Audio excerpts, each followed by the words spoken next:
2024년 12월 15일 대림절 세 번째 주일 예배를 하나님께 드리시겠습니다. 우리를 예배로 부르시는 말씀입니다. 주 하나님이 이르시되 나는 알파와 오메가라. 이제도 있고 전에도 있었고 장차 올 자여 전능한 자라 하시더라. 하나님 아버지, 거룩한 주일 예배로 주님 앞에 나아갑니다. 홀로 영광 받으시옵소서. 성령 충만케 하사 소망을 품게 하옵소서. 예수님의 이름으로 기원합니다. 아멘.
광야와 메마른 땅이 기뻐하며 사막이 백합과 같이 피어 즐거워하며 무성하게 피어 기쁜 노래로 즐거워하며 레바논의 영광과 갈멜과 사론의 아름다움을 얻을 것이라.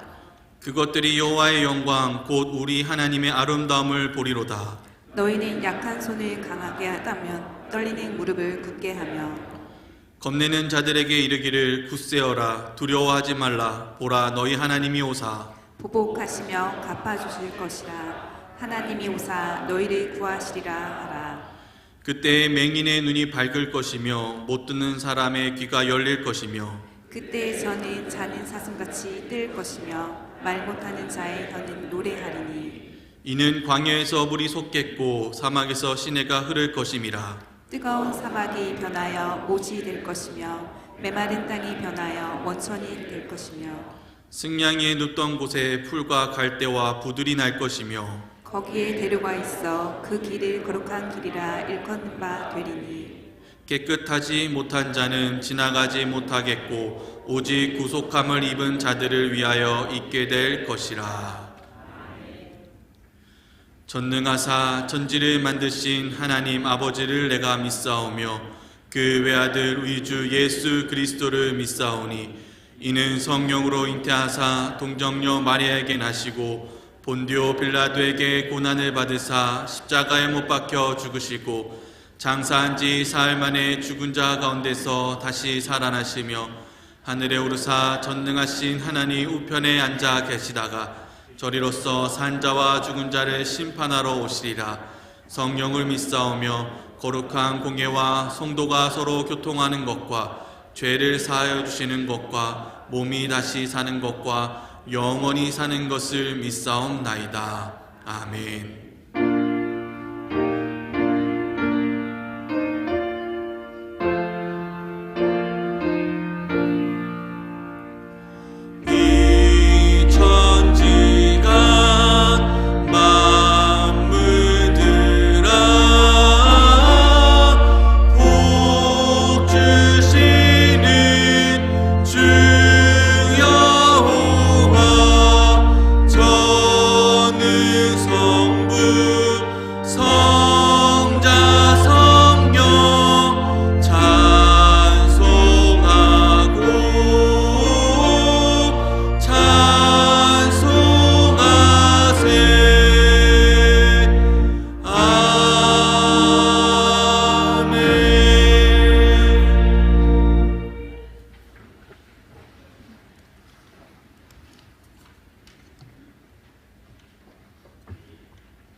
낮고 낮은 몸으로 이 땅에 오셔서 우리에게 사랑을 보여주신 주님, 그 크신 사랑과 은혜에 감사와 찬양을 드리며 영광과 경배를 올려드립니다. 거룩하고 복된 주일 시간 신령과 진정으로 정성을 다해 드리는 예배가 되게 성령님 함께하여 주시옵소서. 이제 남은 한 해의 시간 동안 우리가 더욱더 주님 안에서 성숙해지고 새로 되는 시작되는 2025년도를 기대하며 기도로 준비하게 하옵소서. 주님의 뜻과 계획이 우리의 삶 속에서 온전히 이루어지기를 소망하며 우리의 모든 생각과 말과 행동이 주님께 영광 돌리게 하옵소서. 세상을 살면서 겪는 수많은 경험이 하나님 은혜 안에서 지혜가 되고 협력하여 선을 이루게 하심을 믿습니다. 하나님을 더욱더 열심히 믿고 섬기려고 할 때에 함께하여 주심으로 어떤 고난 속에서도 넘어지는 자가 아니라 그것을 통해서 더욱더 하나님께 가까이 가고 더욱더 큰 믿음으로 모든 것을 이겨낼 수 있는 크신 은혜와 능력을 경험하게 됨을 믿습니다. 이 나라 이 민족을 위해 기도합니다. 혼란한 시대 가운데 빨리 안정을 찾을 수 있도록 지도자들에게 지혜와 사랑을 더하여 주시고 모든 국민이 화합하여 정의와 공의가 살아 역사하는 나라가 되게 하여 주시옵소서. 특별히 경제적 어려움 속에 있는 가정들을 기억하여 주시고 필요한 것으로 공급하여 주시옵소서. 교회를 위해 기도합니다. 성탄의 기쁨과 소망이 우리 교회 안에 충만케 하여 주시고 이 시대의 어둠을 밝히는 빛으로서 주님의 사랑을 전하는 사명을 다하게 하시며 믿음의 공동체가 한 마음으로 주님의 탄생을 기뻐하며 찬양하게 하여 주시옵소서. 어려운 시기에 흔들리지 않는 믿음을 허락하시고 주님의 사랑과 은혜로 서로를 돌보며 함께 복음의 기쁨을 나누는 교회 되게 하여 주시옵소서. 이 시간 목사님 성령의 능력으로 함께 하여 주시고 듣는 저희들 말씀을 통하여 주님의 음성을 들을 수 있도록 도와주시고 믿는 자로서의 분별력 있는 삶을 살게 하여 주시옵소서. 정성을 다하여 준비한 시온 찬양대의 찬양을 기뻐 받아주시고 나의 나 된 것은 다 하나님의 은혜임을 깨닫고 일상을 감사하게 여기기를 원하오며 예수님 이름으로 기도드립니다. 아멘.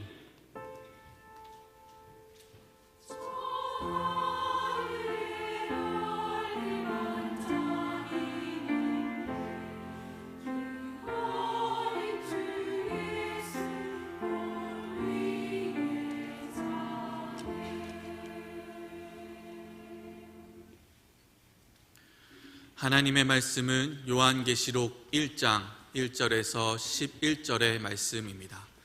신약성경 399면에 있습니다.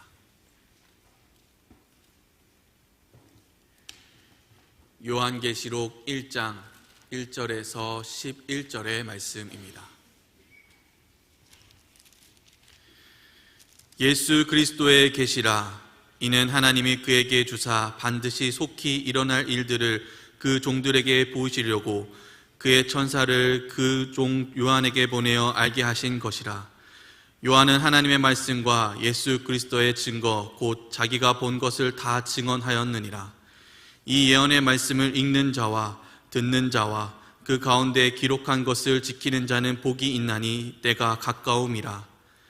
요한은 아시아에 있는 7 교회에 편지하노니 이제도 계시고 전에도 계셨고 장차 오실 이이며 그의 보좌 앞에 있는 7 영과 또 충손된 증인으로 죽은 자들 가운데서 먼저 나시고 땅의 임금들의 머리가 되신 예수 그리스도로 말미암아 은혜와 평강이 너희에게 있기를 원하노라. 우리를 사랑하사 그의 피로 우리 죄에서 우리를 해방하시고 그의 아버지 하나님을 위하여 우리를 나라와 제사장으로 삼으신 그에게 영광과 능력이 세세토록 있기를 원하노라. 아멘. 볼지어다 그가 구름을 타고 오시리라. 각 사람의 눈이 그를 보겠고 그를 찌른 자들도 볼 것이요 땅에 있는 모든 족속이 그로 말미암아 애곡하리니 그러하리라. 아멘. 주 하나님이 이르시되 나는 알파와 오메가라. 이제도 있고 전에도 있었고 장차 올 자요 전능한 자라 하시더라. 나 요한은 너희 형제요 예수의 환난과 나라와 참음에 동참하는 자라. 하나님의 말씀과 예수를 증언하였으므로 말미암아 밤모라 하는 섬에 있었더니 주의 날에 내가 성령에 감동되어 내 뒤에서 나는 나팔 소리 같은 큰 음성을 들으니 이르되 내가 보는 것을 두루마리에 써서 에베소, 서머나, 버가모, 두아디라, 사데, 빌라델비아, 라오디게아 등 7 교회에 보내라 하시기로. 아멘.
할렐루야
하나님께 영광을 돌립니다.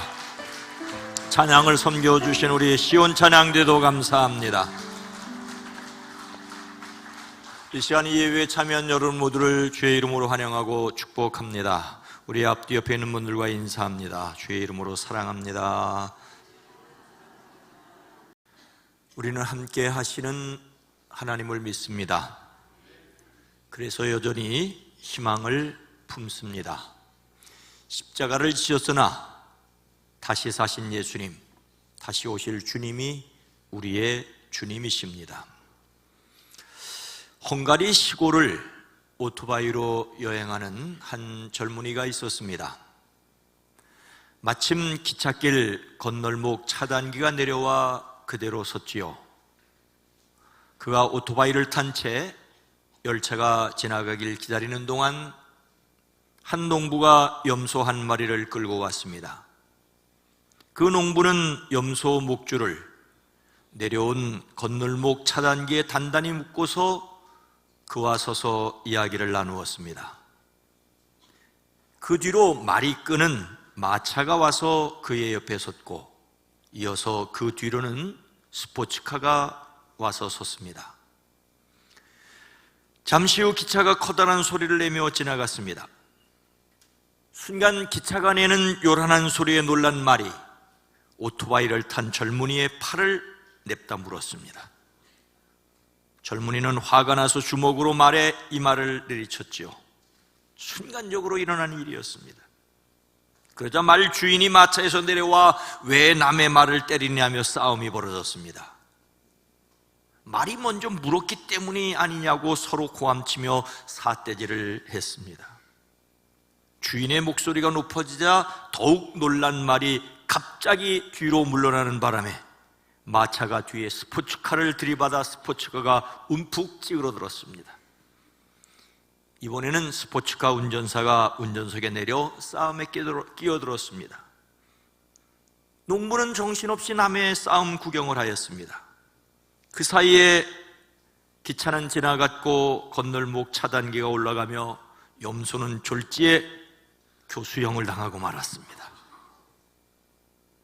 요란한 기차 소리에 놀란 말이 젊은이의 팔을 물었고 화가 나서 말을 쥐어박았더니 싸움이 되고, 이에 놀란 말이 뒷걸음질치다 스포츠카를 들이받고 그 싸움에 구경하느라고 돌보지 못한 염소는 애매하게 교수형을 당하였습니다. 이 사건은 헝가리 보험사고 사상 가장 복잡한 사고였다고 합니다.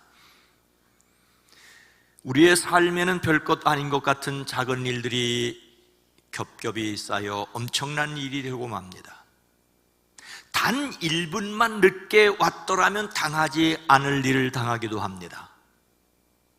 잠깐 한눈 파는 사이에 앞뒤 순서가 바뀌고 오히려 엄청난 재앙을 당하기도 합니다. 한 걸음만 늦추었으면 겪지 않을 일을 겪고, 그래서 사람들은 우연히 겹치면 필연이 된다고 합니다. 하지만 우리는 하나님의 섭리를 믿습니다. 모든 것이 맞물려 엄청난 일을 이루게 하시는 하나님, 우리는 하나님을 사랑하고 그 뜻을 믿습니다. 우리가 알거니와 하나님을 사랑하는 자 곧 그의 뜻대로 부르심을 입은 자들에게는 모든 것이 합력하여 선을 이루느니라. 우리의 머리로 헤아릴 수 없는 일, 수많은 일들이 우리의 주변에 일어난다 할지라도 하나님의 사랑하심을 믿기에 이 땅을 위한 하나님의 선하심을 기도하는 저와 여러분 모두가 되기를 주의 이름으로 축복합니다. 오늘 말씀은 성경의 마지막 책 요한계시록을 기록하는 말씀으로 예수님이 어떤 분이신지 눈여겨보아야 할 내용들이 많습니다. 요한계시록은 예수 그리스도의 계시라, 이는 하나님이 그에게 주사 반드시 속히 일어날 일들을 그의 종들에게 보이시려고 그의 천사를 그종 요한에게 보내어 알게 하신 것이라고 시작하고 있습니다. 여기에서 계시라는 말은 덮개를 제거하여 이전에 알려지지 않은 것을 폭로하다는 말에서 유래했습니다. 계시는 모르던 것이 드러나는 것입니다. 보이지 않던 것이 나타나는 것입니다. 알지 못했던 진실이 드러나는 것입니다. 덮개로 덮여졌던 것을 벗겨버리는 것입니다.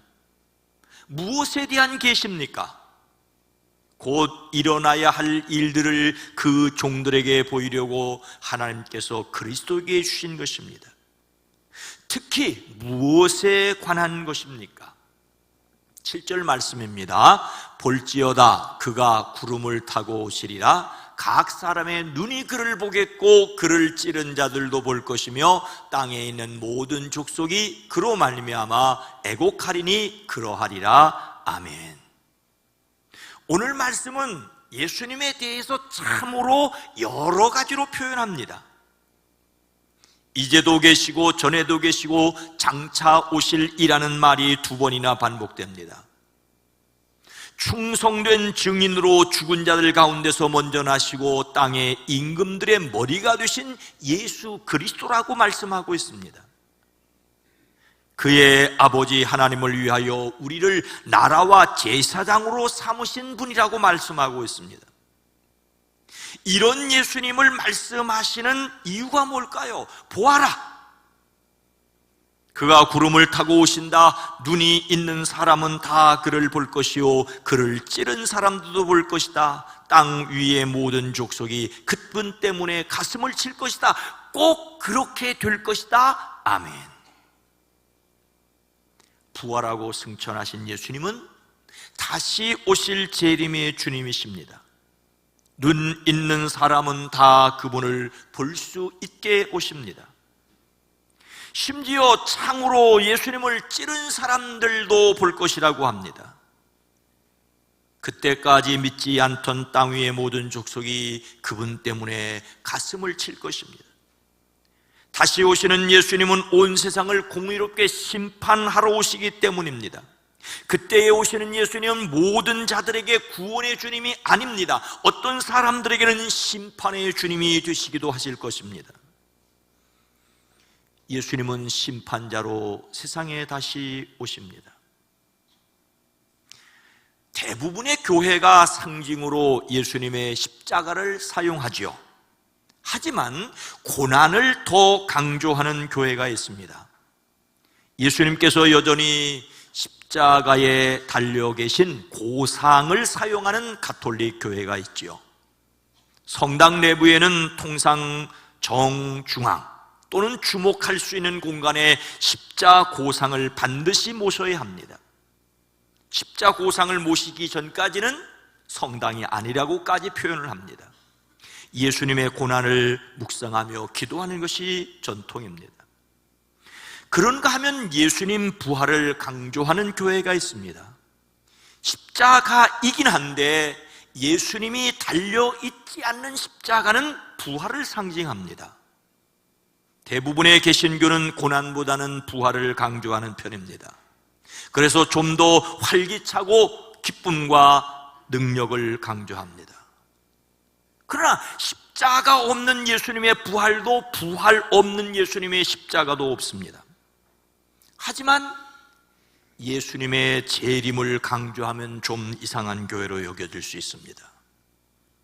실제 대부분 이단은 재림을 지나치게 강조합니다.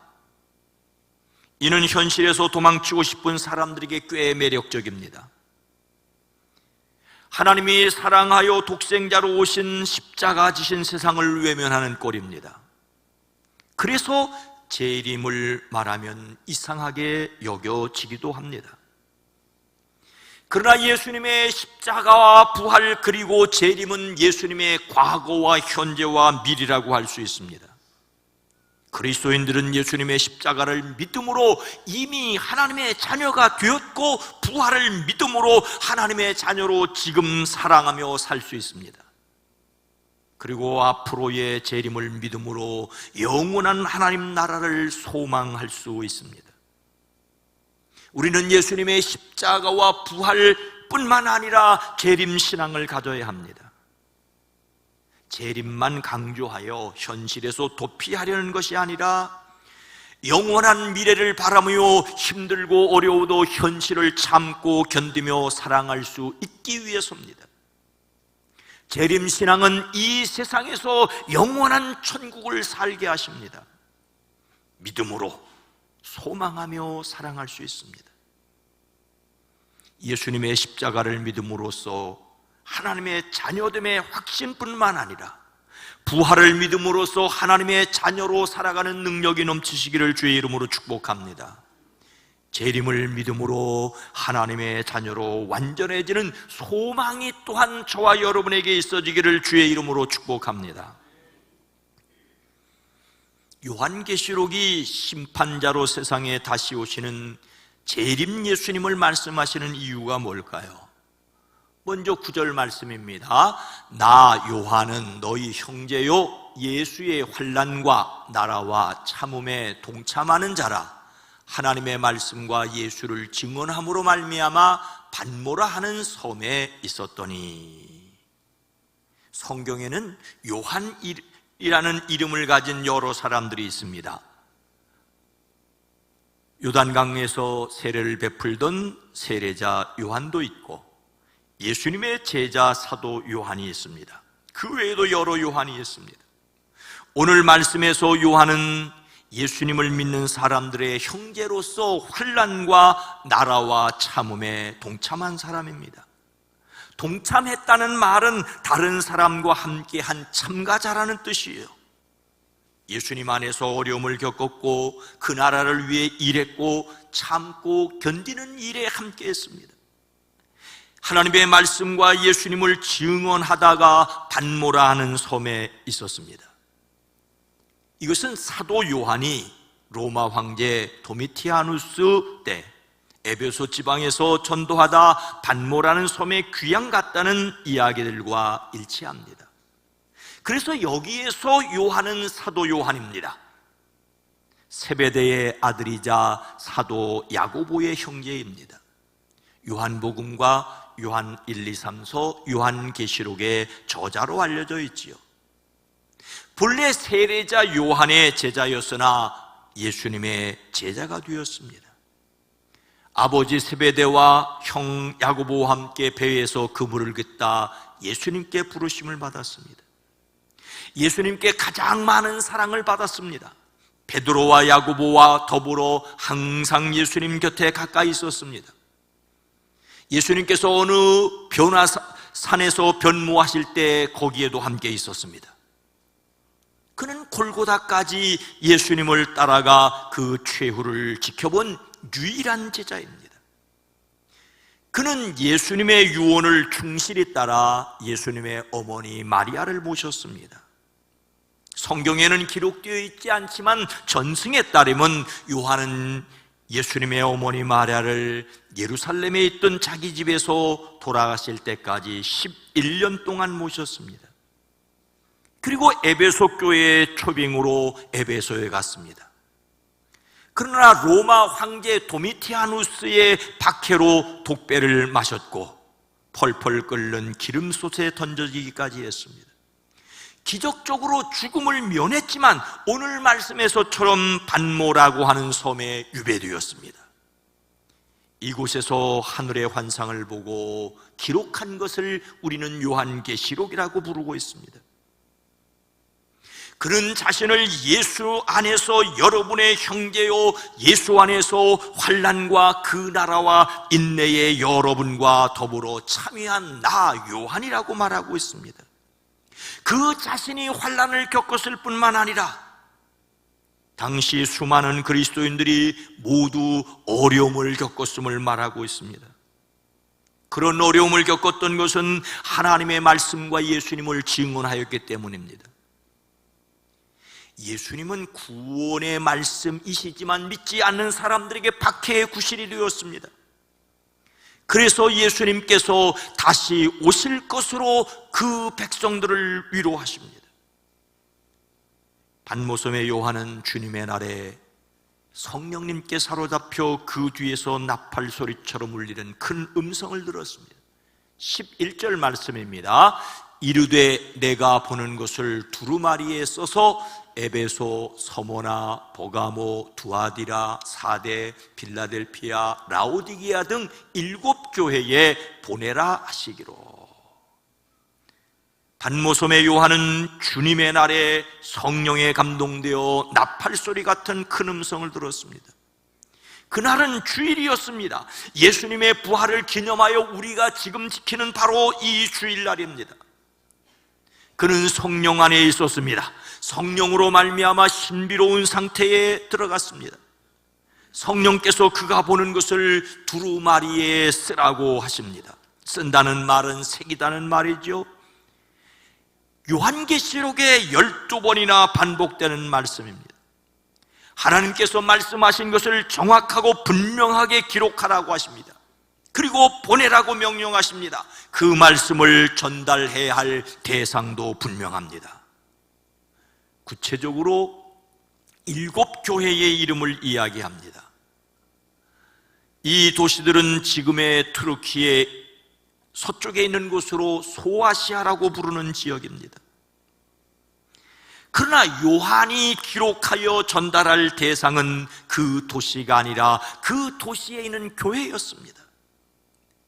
여기에 기록된 7 교회는 당시 그 지역에 있었던 실제 교회였지만 7이라는 숫자가 말해주듯이 이 땅에 있는 모든 교회를 대표한다고 볼 수 있습니다. 이 땅에 있는 교회는 칭찬 듣는 점이 있는가 하면 책망받고 고쳐야 할 점이 있는 현실적인 교회였습니다. 그리고 무엇보다도 세상에서 어려움을 겪고 있는 교회였습니다. 로마 황제 도미티아누스는 자신을 신으로 숭배하라며 거부하는 그리스도인들을 박해했습니다. 버가모 교회의 순교자 안디바, 서머나, 버가모, 빌라델피아 교회가 박해당한 것은 바로 이런 이유였습니다. 그러나 교회의 어려움은 외부의 박해만이 아니었습니다. 7 교회를 책망하는 내용을 보면 당시 교회에 거짓 교훈과 음행이 있었습니다. 내부의 분열도 있었습니다. 하나님과 사람에 대한 사랑이 점점 식어지고 있었습니다. 거짓 가르침이 널리 퍼지고 있었습니다. 오늘날 교회와 다를 바가 없습니다. 교회는 언제나 외부의 박해와 내부의 오염에 도전을 받았습니다. 박해는 참아내야 했고 오염은 깨끗하게 버려야 했습니다. 이런 교회에 세상의 끝이 있다고 하는 것은 최고의 위로였습니다. 예수님께서 세상 모든 교회를 위로하십니다.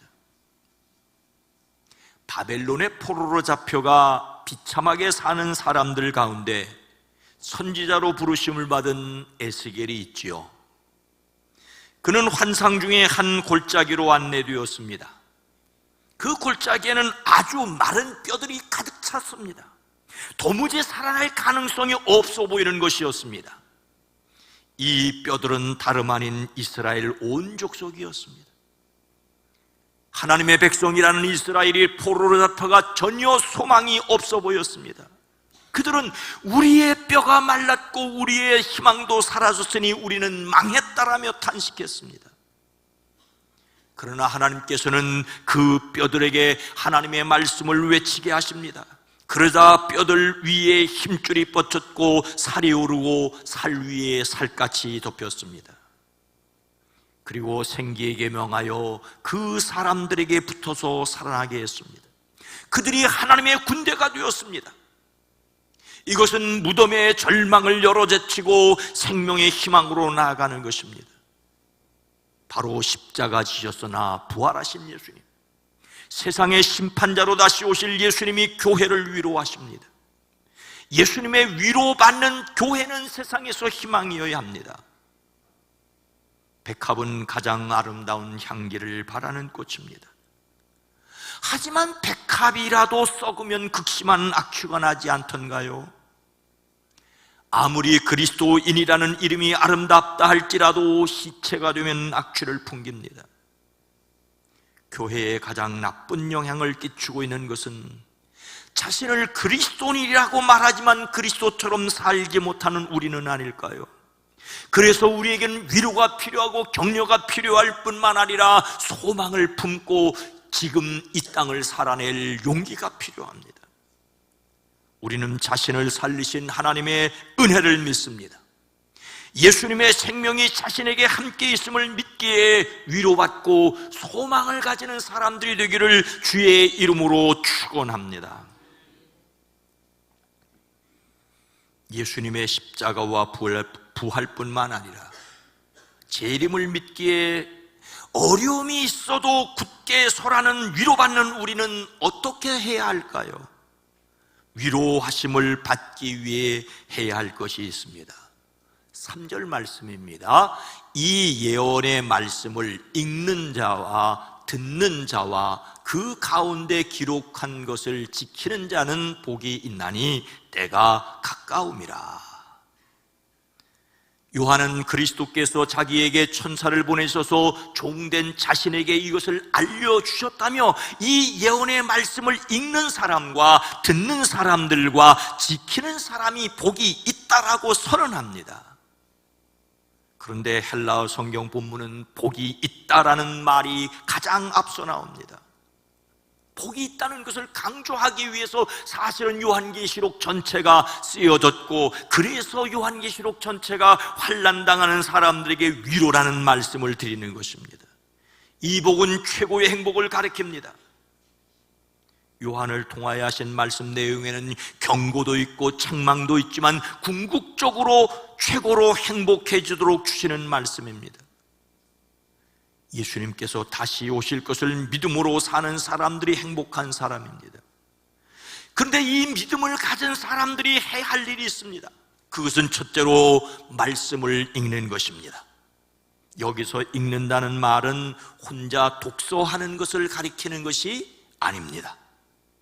사람들 앞에서 성경을 낭독하는 것을 가리킵니다.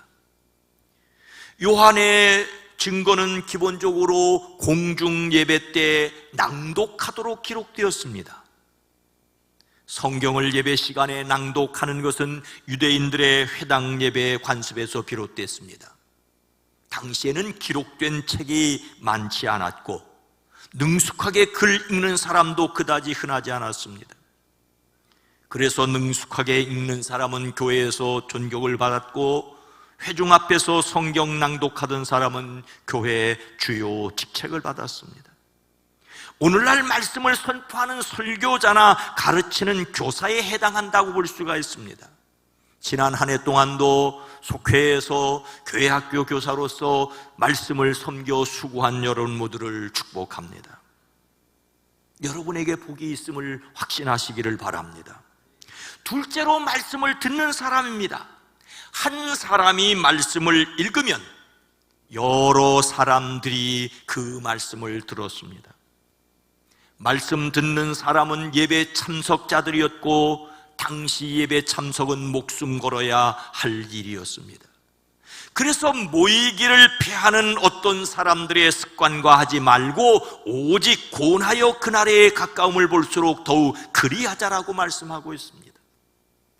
이래서 바쁘고 저래서 분주하고 우리를 분주하게 만드는 세상이지만 주일 예배와 각종 모임에 참여한 여러분 모두를 축복합니다. 여러분에게 복이 있다고 말씀하십니다.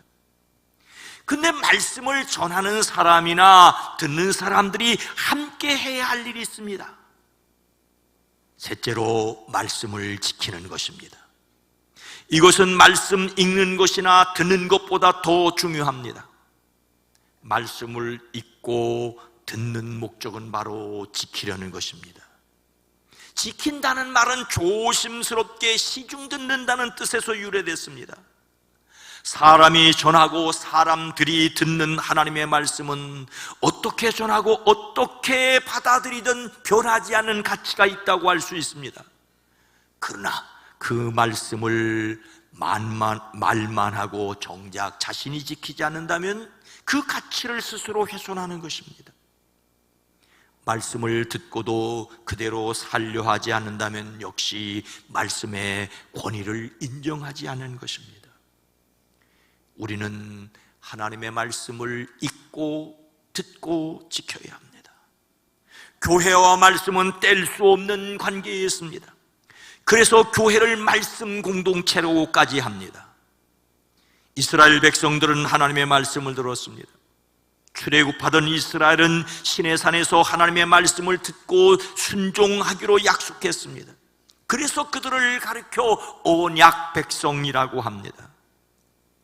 이러한 사실은 신약의 언약 백성인 교회도 마찬가지입니다. 예수님께서는 베드로에게 너는 베드로라, 내가 이 반석 위에 내 교회를 세우리라고 말씀하십니다. 이 교회는 베드로처럼 예수님을 그리스도라고 살아계신 하나님의 아들이라고 고백하는 사람들입니다. 그런 교회에 예수님은 내가 너에게 분부한 모든 것을 가르쳐 지키게 하라고 하십니다.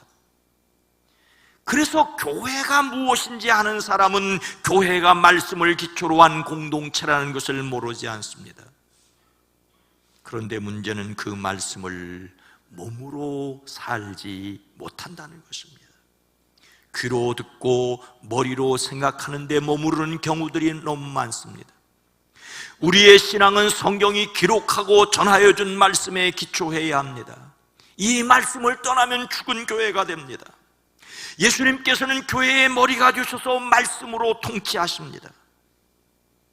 예수님은 교회를 만드신 주인이실 뿐만 아니라 말씀으로 다스리시는 분이십니다.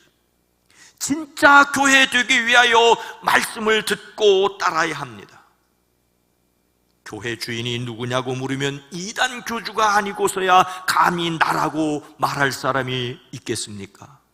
그러나 정말로 이 교회 주인이 누구냐고 물으면 망설일 사람들이 있을 수 있습니다. 세상에는 주인 노릇하려는 사람들이 많습니다. 그러나 교회는 모두 종이 되어야 합니다. 정말로 예수님이 주인이 되셔야 합니다. 다시 말씀에서 하나님의 뜻을 듣는 사람들이 되기를 소망합니다. 다시 말씀으로 돌아가는 저와 여러분 모두가 되어지기를 주의 이름으로 축복합니다. 사랑하는 성도 여러분, 요한에게 말씀하시는 분은 그에게 기록하라고 말씀하십니다. 그가 기록한 것은 그가 이미 본 것과 지금 일어나고 있는 것과 앞으로 일어날 일들이었습니다. 역사의 과거와 현재와 미래입니다. 이미 일어난 일을 포함하여 앞으로 일어날 일의 주인이 예수님이시라는 것입니다. 예수님은 자신을 알파와 오메가라고 하십니다. 과거 이전과 미래 이후의 모든 시간은 주님이 주인이십니다. 특히 미래에 관하여 우리는 자신과 교회 그리고 역사 희망이 예수님께 있음을 고백합니다. 예수님이 시간의 주인이라는 말은 역사의 주인이 예수님이시라는 고백입니다. 아무리 절망스러운 순간이 있어도 희망을 노래에 부를 수 있는 것은 주님이 여전히 우리와 함께 계시고 그 주님이 다시 오셔서 우리를 평가하실 것이기 때문입니다. 한때 많은 사람이 부르던 복음성가가 있습니다. 우리에게 소원이 하나 있네. 주님 다시 오실 그날까지 우리 가슴에 새긴 주의 십자가 사랑, 나의 교회를 사랑케 하네. 주의 교회를 향한 우리 마음, 희생과 포기와 가난과 고난, 하물며 죽음조차 우리를 막을 수 없네. 우리 교회는 이 땅의 희망. 교회를 교회되게, 예배를 예배되게 우리를 사용하소서. 진정한 부흥의 날 오늘 이르도록 우리를 사용하소서. 성령 안에서 예배하리라. 자유의 마음으로 사랑으로 사역하리라. 교회는 생명이니 교회를 교회되게, 예배를 예배되게 우리를 사용하소서. 진정한 부흥의 날 오늘 임하도록 우리를 사용하소서. 복음성가는 유행을 탈 수 있지만 이 가사의 내용은 결코 유행처럼 사라질 것이 아닙니다. 우리의 소원은 분명합니다. 오직 예수님께 소망을 둔 사람들의 생명 공동체로 교회되기를 주의 이름으로 축원합니다. 그래서 예배하는 사람, 그래서 우리 자신이 교회임을 자각하고 영원한 소망을 가졌기에 오늘 이 땅에서 사랑하는 사람들이 되어지기를 주의 이름으로 축원합니다. 거룩하신 하나님, 자비로우신 주님, 이미 주님께서 이루신 십자가의 그 놀라운 은혜를 믿기에, 다시 오실 주님을 소망하기에 오늘 이 땅에서 사랑으로 살아내는 믿음의 사람들 되어지게 하옵소서. 그리스도이신 예수님의 이름으로 간절히 기도드리옵나이다. 아멘.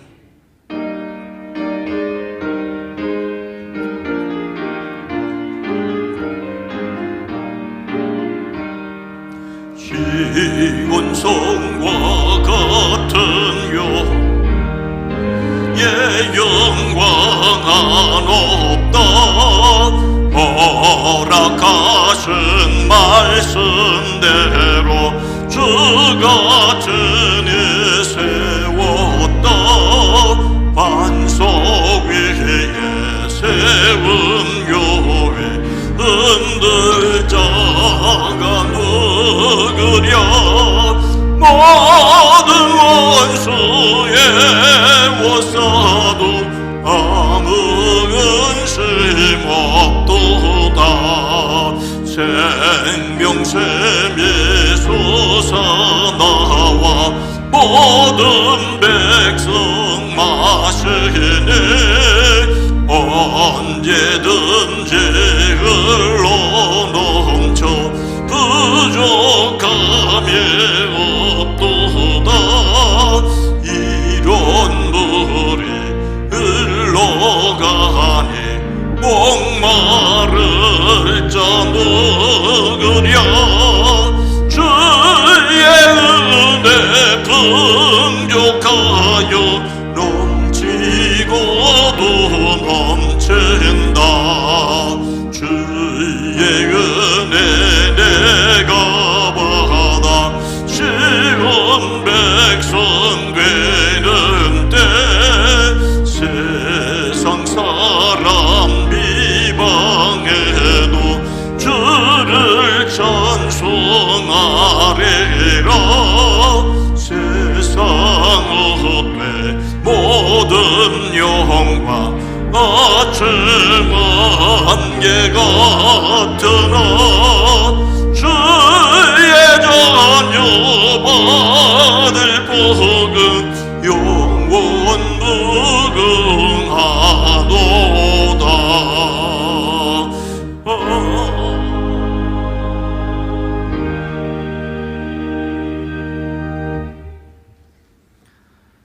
하나님 아버지,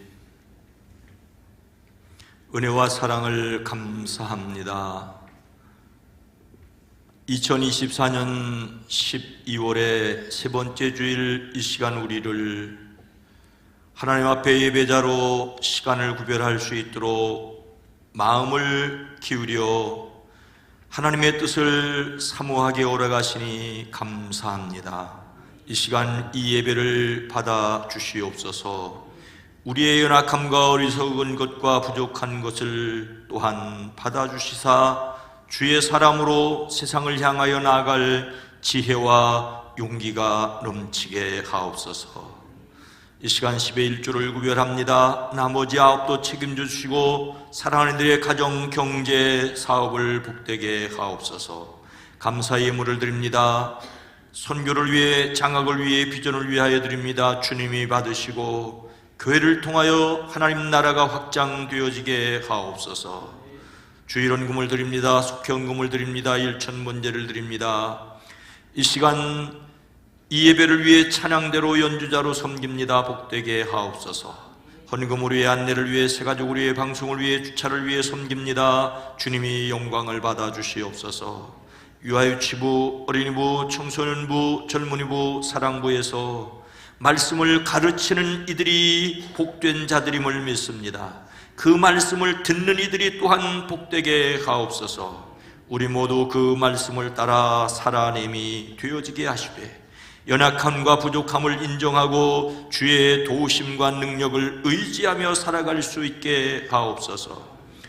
우리를 대신하여 오제 나가는 선교사들과 그 가족들과 사역이 복되게 하옵소서. 비전교회와 출신 목회자들의 무경지가 푸르게 하옵소서. 우리의 사랑하는 이들 중에 투병 중에 있는 이들이 있습니다. 회복 중에 있는 이들이 있습니다. 치료가 급속하고 적합하게 하옵소서.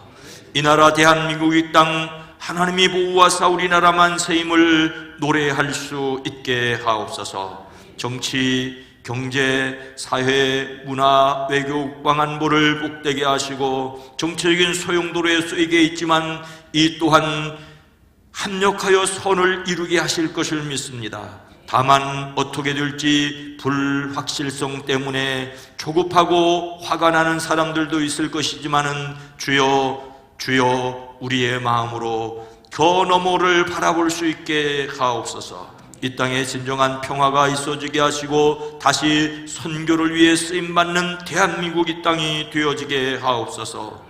이런 혼란스러울 때 남북관계와 이 한반도를 둘러싸고 있는 미국, 일본, 러시아, 중국과의 관계도 지켜복되게 하시고 무엇보다도 이 땅에 백성된 사람들의 마음이 위로를 받게 하시고 원망으로 지새우지 않게 하옵소서. 더 크게 하나님 일하실 것을 소망하는 믿음들이 있어지게 하옵소서. 이 땅의 지도자들에게 지혜를 주시고 이 땅의 국민들에게 선한 마음을 주시옵소서. 예수님의 이름으로 축복하여 간절히 기도드리옵나이다. 아멘.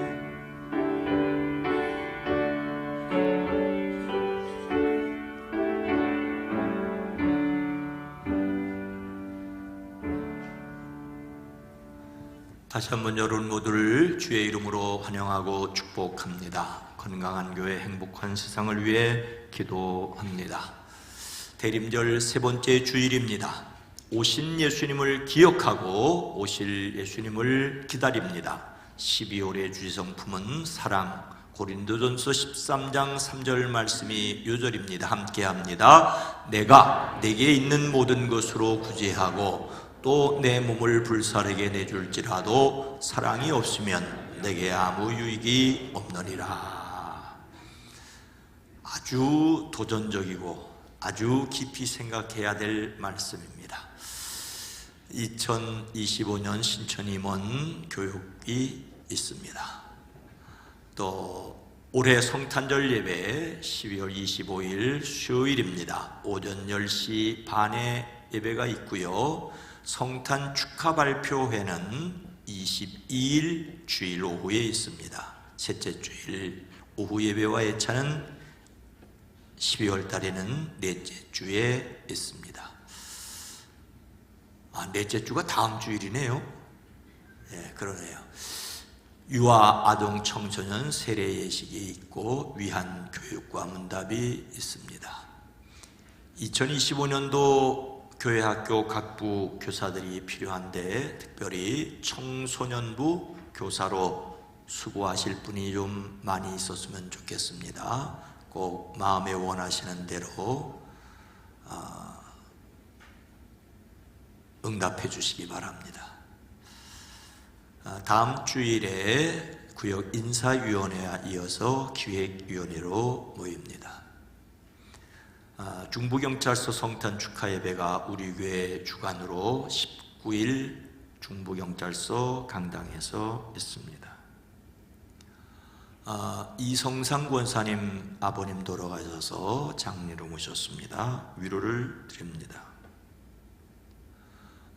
유형렬 권사님, 이예숙 권사님 아들 성민군 결혼 예식이 이번 주 토요일 오후 5시에 있습니다. 3시 반에, 오후 3시 반에 익주 아파트에서 버스가 출발합니다. 기억하시고 축하해 주시기 바랍니다. 이 땅의 조속한 안정과 자유와 평화를 위해 기도합니다. 다 정치적인 이해관계가 여러분들 가운데 다를 수 있고 부부 사이에도 다를 수 있습니다. 정치적인 입장을 가지고 있는 것, 그것은 당연합니다. 그것 때문에 마음 상하는 분들도 있고 그것 때문에 환호하는 분들도 계시겠지만은 그것 때문에 옆에 있는 사람을 원망하거나 해치려는 마음을 갖지 마십시오. 어떤 경우에도 하나님께서 선하게 인도하시기를, 어떤 경우에도 기도하는 저와 여러분 모두가 되기를 주의 이름으로 간곡하게 부탁을 드리고, 특별히 이 땅의 지도자들에게 지혜를 주시고 국민들에게 선한 마음 주시기를 원합니다. 다 함께 일어나셔서 함께 찬송 부르겠습니다.